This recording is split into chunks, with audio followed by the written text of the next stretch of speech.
Today, we become legends. So with the fairly recent addition of new glyphs to Smite after the originals were introduced in the Season 9 patch, I thought I'd try my hand at creating some custom glyphs for existing items in the game. I'll be choosing 5 items, 1 for each conquest role / class of gods, and creating 2 glyphs for each item for 10 glyphs total. I'll be designing them in keeping with how glyphs are currently designed, inheriting the original passive and stats of the item but getting a new unique passive effect on top of that. Be sure to subscribe if you aren't already, as we're getting really close to 100k and we'd love to have you on board, but without further ado, let's jump in with my first glyph. So as with all of my videos creating custom items or god concepts, I'm no balance expert, and this video is mainly to showcase some of the cool designs and ideas, not implement them in a perfectly balanced way. These designs will never actually be in the game, and so fine-tuning the balance perfectly is a bit of a pointless endeavour. This is most important with my first glyph, and that's Dagger of Duplication. So Relic Dagger are my support glyphs, and probably the most crazy of the ones I've made. I know Relic Dagger sees play outside support, but it's really best used on those impactful teamfight relics that supports love to use, like Shell, Sprint, Emblem, etc. Dagger of Duplication makes your next relic cast twice or have double duration if it's duration based.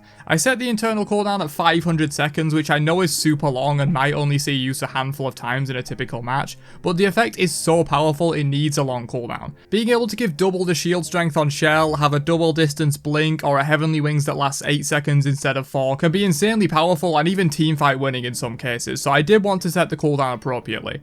But of course, this could be lowered to 400 seconds or even raised if need be to balance the item. Moving on to my second Relic Dagger glyph though, Mercantile Dagger breaks a core principle of Smite by allowing you to sell relics, but on that same long 500 second internal cooldown that Dagger of Duplication has. To prevent people abusing this item by buying it late game, trading a relic, then replacing the item, I made it so the moment you buy this glyph, the item becomes unsellable, much like a relic is. I view this glyph as the more niche one, and most of the time you would intend to go Dagger of Duplication, but might pick this one up if you realise a relic change will be useful for you in the late game. Maybe it's on a solo laner to sell TP for a more useful teamfight relic, maybe you had meditation early on but the enemy itemized into tons of anti-heal to deal with self-sustain and it's not getting that much value so you trade it out for Shell instead. Or maybe you just plain didn't realise that you needed Phantom Shell for a Yamoja and want to get one. This version wouldn't see widespread play, but in its niche use cases I think it could be a cool addition alongside the main glyph of Dagger of Duplication. Relic Dagger has always been one of those items that is solid but often just doesn't provide quite enough stuff to justify building it. I feel these glyphs would put more emphasis on its very cool passive and breathe new life into the item, similar to the Magi's glyphs we have in the game at the moment. Next up we have the Hunter glyphs, and I decided to use kin size for this one to balance out crit having powerful glyphs, but kin size penetration builds only really having the executioner glyphs available. So HEADSMAN'S size is my first glyph, and this one changes the percent max health damage into percent missing health damage instead, but triples the overall effectiveness to compensate. This would work like heavy executioner in that it replaces the old passive rather than being added on top. The name gives it away a little bit, but this glyph is meant as a sort of executing glyph that racks up more and more damage as the enemy gets lower on health. Where normal kins caps out at 5% max health, HEADSMAN'S size reaches up to 15% missing health. This might seem strong, but keep in mind that just by virtue of it being missing health, it's already roughly half as effective on average damage versus max health damage, since it requires the enemy to be at half health just to reach the same effectiveness as before. Meaning in reality, this is only about 1.5 times the average damage of kin size, being weaker on full health enemies but much stronger on lower health enemies.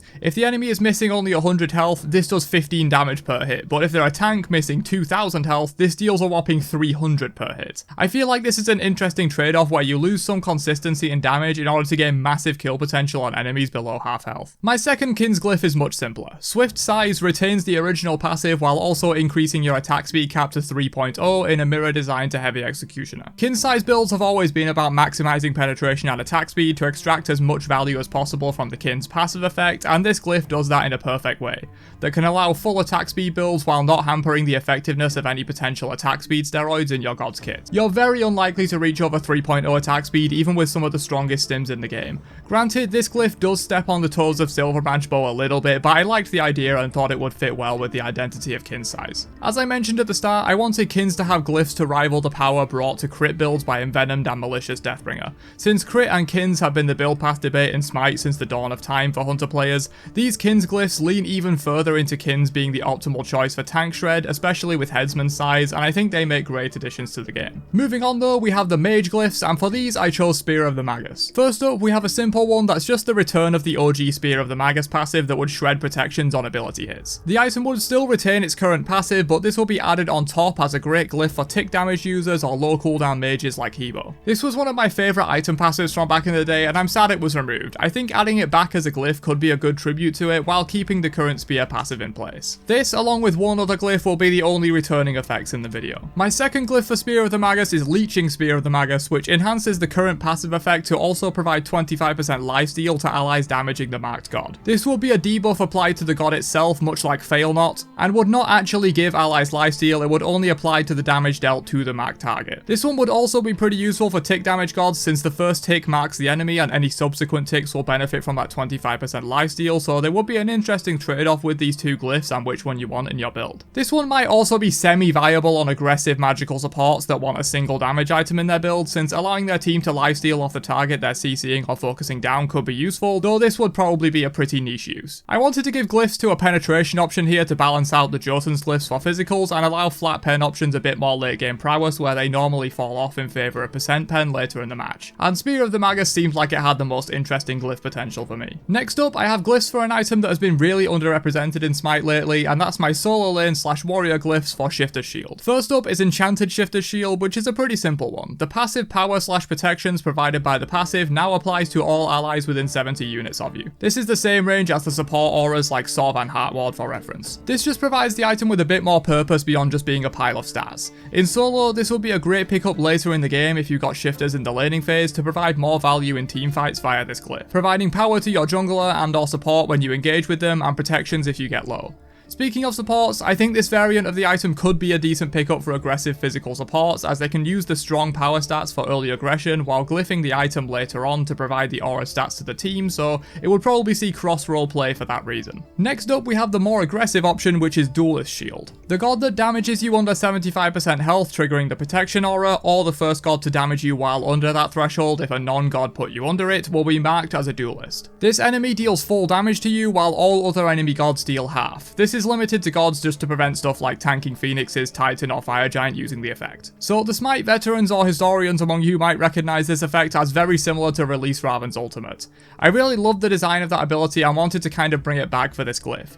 Great for solo laners or even junglers diving the backline. This would take some brain to use, as you would have to target switch to the other backliner when this effect triggers, or perhaps even engineer the situation so that the enemy support hits you below 75%, in which case both backliners will deal half damage to you for 5 seconds, which is pretty insane but probably unlikely to happen. Most of the time one of the carries will be the ones damaging you below 75%. So much in the theme of solo lane and warriors, this is probably the most flexible set of glyphs in the video, with Enchanted Shifters being really useful on solos and potentially aggressive supports, while Duelist's Shield is great on solos as well as potential diving junglers. I think these glyphs will breathe a lot of new life into the item that is ultimately just a pile of stats at the moment, and not really even a good one at that. But the final glyphs for my video are assassin focused, and I decided to contrast the ability based Jotun's glyphs with basic attack focused glyphs on Stonecutting Sword. First up, we have the more simply designed of the two, which somewhat changes the way the item is used to make it a bit more bruiser focused rather than outright damage. Stonecutting Claymore's passive will no longer reduce enemy protections, but instead provides a larger amount of both protections per stack,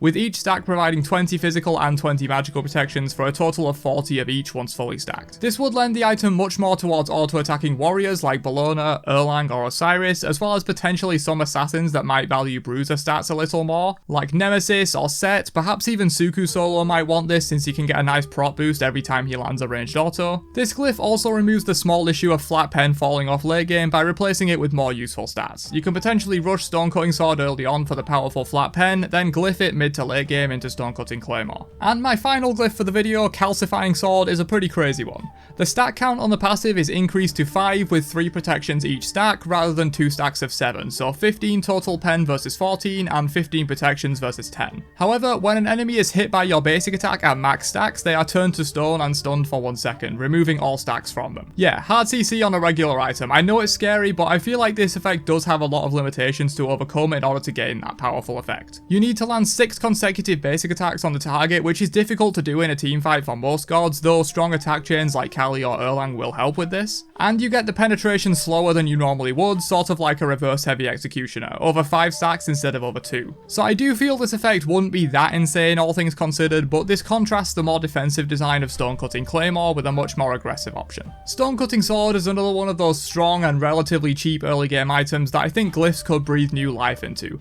and make the item a true competitor for your 5 item slots instead of being sort of sad that you still have this late game or even selling it. But that's all I've got for 10 new Glyphs, 2 for each class in Smite. Let me know what you thought of the designs down below and definitely leave your own ideas as well. I'd love to see what cool designs you guys can come up with. Hell, maybe even create a full set of 2 Glyphs for one of your favourite items if you want. I'll be checking them all out. But that's it from me. Have a great day, and peace out, you nerds.